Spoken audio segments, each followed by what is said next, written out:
जय श्री राम। आप सभी भक्तों का ये भक्तों वीडियो के माध्यम से आपको हर रोज कुछ ना कुछ नई नई जानकारी हम देते रहते हैं। सबसे पहले तो आप हमारे यूट्यूब चैनल श्री बालाजी धाम खरखोदा को लाइक करें, सब्सक्राइब करें, शेयर करें, जानकारी को अधिक से अधिक साझा करें। हमारा उद्देश्य आपका ज्ञान वर्धन करना है और जो भगत हैं या साधक हैं या जो नए साधक जो साधना में जुड़े हुए हैं उनको ज्ञान प्रदान करना है, किस प्रकार से कैसे साधना करी जाए और कौन सी साधना करी जाए। तो आज की जो वीडियो है वो वीडियो हम डाल रहे हैं कि जो कुछ भगतगण होते हैं, कुछ शिष्यगण हैं, कुछ साधक हैं, कुछ माताएं बहनें हैं, वो क्या करते हैं, अपने पहने हुए पुराने वस्त्र दान कर देते हैं। किसी को रिश्तेदार को दे देते हैं, किसी आस पड़ोसी को दे देता है, कोई मांग लेता है, कोई रिश्तेदार मांगता है उसको दे देते हैं, चप्पल जूता दे देते हैं पहने हुआ। तो वो देना चाहिए कि नहीं देना चाहिए, उसके विषय में आपको आज हम जानकारी प्रदान करते हैं। सबसे पहले तो एक बात याद रखिएगा कि अपना पहना हुआ वस्त्र कभी भी किसी को देना नहीं चाहिए। अगर आपको देना ही पड़ जाए वो वस्त्र तो उसको कम से कम सीधा नमक या सफ़ेद नमक में 1-1.5 घंटा भिगो कर रखें, उसमें धो करके धोने के बाद किसी को दें। और वो धोआ हुआ वस्त्र आप दोबारा उनसे वापस ना लें, ना ही उस वस्त्र को आप पहने, और हो सके तो अपना वस्त्र किसी को ना दें। अगर आप भगत हैं, आप साधक हैं या आप कोई गुरु परंपरा से दीक्षित हैं, आप साधना के मार्ग पर चल रहे हैं, तो एक बात याद रखिए, अपने पूजा के वस्त्र आपको अलग रखने चाहिए। ये नहीं कि जिन पूजा के वस्त्रों का आप पूजा में प्रयोग कर रहे हैं, जो कपड़े पहन के आप पूजा कर रहे हैं उन्हीं कपड़ों को पहन कर बाहर घूमने जा रहे हैं, रिश्तेदारी में जा रहे हैं, कहीं जा रहे हैं, तो इससे भी आपको हानि होगी। तीसरी बात आप एक चीज याद रखिएगा, अपना पहने हुआ वस्त्र अगर आप किसी को देते हैं और वो आपका कोई शत्रु है और आपको ज्ञात नहीं है, वो किसी शत्रु के माध्यम से आपके ऊपर तंत्र भी किया जा सकता है। आपका कोई प्यारा मित्र, रिश्तेदार, कोई सगा संबंधी, कोई आस पड़ोसी, कोई भी आपका शत्रु हो सकते हैं जो आपके अपने मन में ईर्ष्या रखे हो आपके प्रति, वो आपके पहने वस्त्र से आपके ऊपर मारण क्रिया, घाल भी छोड़ सकता है, मारण प्रक्रिया भी आप पे चला सकता है, मारण, विद्वेषण, उच्चाटन, वशीकरण तक आपके कर सकता है। तो किसी का दिया हुआ वस्त्र नहीं डालना चाहिए और अपना दिया हुआ वस्त्र दोबारा लेना नहीं चाहिए और अपना देना ही नहीं चाहिए वैसे वस्त्र किसी को, क्योंकि जो भगतगण, जो साधकगण अपना पहना हुआ वस्त्र किसी को देते हैं तो उनकी साधना पूर्ण रूप से सफल नहीं होती।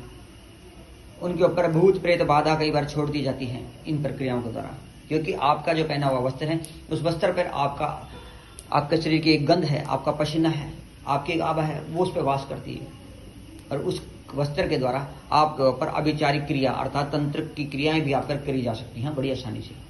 तो एक चीज हमेशा याद रखें, चाहे आप गृहस्थी हैं, चाहे आप साधक हैं, चाहे आप भगत हैं, चाहे आप कोई नए साधक हैं, साधना में जुड़े हैं, नए कुछ भक्ति के मार्ग में चल कर भक्ति करना चाहते हैं, साधना सिद्ध करना चाहते हैं, तो अपने पूजा के वस्त्र हमेशा अलग रखें। अपने पूजा पाठ के जो वस्त्र हैं उन्हें अलग रखें, वो वस्त्र पूजा में ही रखें, उनका प्रयोग पूजा करने में ही करें, अन्य बाहर जाने में या कहीं जाने में उनका प्रयोग ना करें। ये बात हमेशा याद रखें। और अपना दिया पहना हुआ वस्त्र किसी को एकदम ना दें। अगर आप देते हैं तो आपकी साधनाएं भंग हो सकती है और आपके ऊपर मारण, उच्चाटन, विद्वेषण की प्रक्रियाएं, घाल छोड़ना और अभिचारिक क्रियाएं हैं, मशानी क्रियाएं, वो आपका बड़ी आसानी से हो जाएंगी। ये बात याद रखिएगा।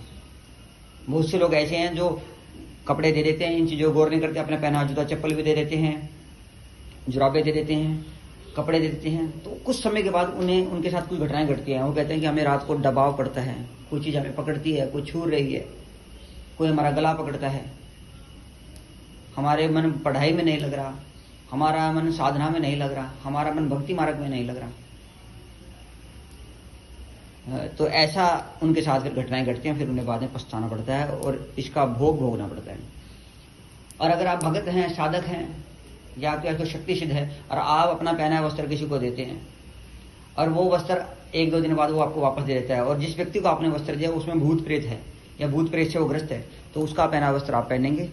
आपका दिया वस्त्र उसने तो पहन लिया, पर उस भूत प्रेत ग्रस्त व्यक्ति ने आपको वो कपड़ा आपका धो के वापस दे दिया और आपने वो कपड़ा उस कपड़े को आपने दोबारा डाल लिया, तो वो भूत प्रेत जो उस व्यक्ति के शरीर में था उसकी आभा भी आपके शरीर पर आएगी।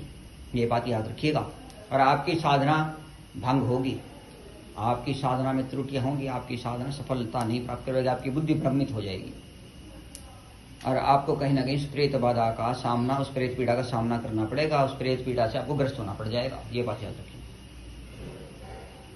तो हमारी वीडियो का एक ही उद्देश्य है, आपके अंदर जन जागृति करना। तो आज की वीडियो का मुख्य उद्देश्य ये था कि आप पहने हुए वस्त्र, कपड़ा, जूता, चप्पल, जुराब, ये चीजें किसी को ना ही दें तो बढ़िया है। और जो आपके पूजा के वस्त्र हैं वो अलग रखें, और जब वो कट फट जाएं, पुराने हो जाएं, तो उन्हें जल प्रवाहित कर दें, पर वो किसी को देना। ये नहीं है किसी गरीब को मांगने वाले को दे दिया, किसी को दे दिया। क्योंकि साधना का जो वस्त्र होता है, जिसमें आप साधना भजन पूजन करते हैं, अगर वो वस्त्र आपका पुराना अगर कट फट गया, अगर आप किसी को देते हैं, तो भी आपको उसका भी त्रुटियां भोगनी पड़ेगी।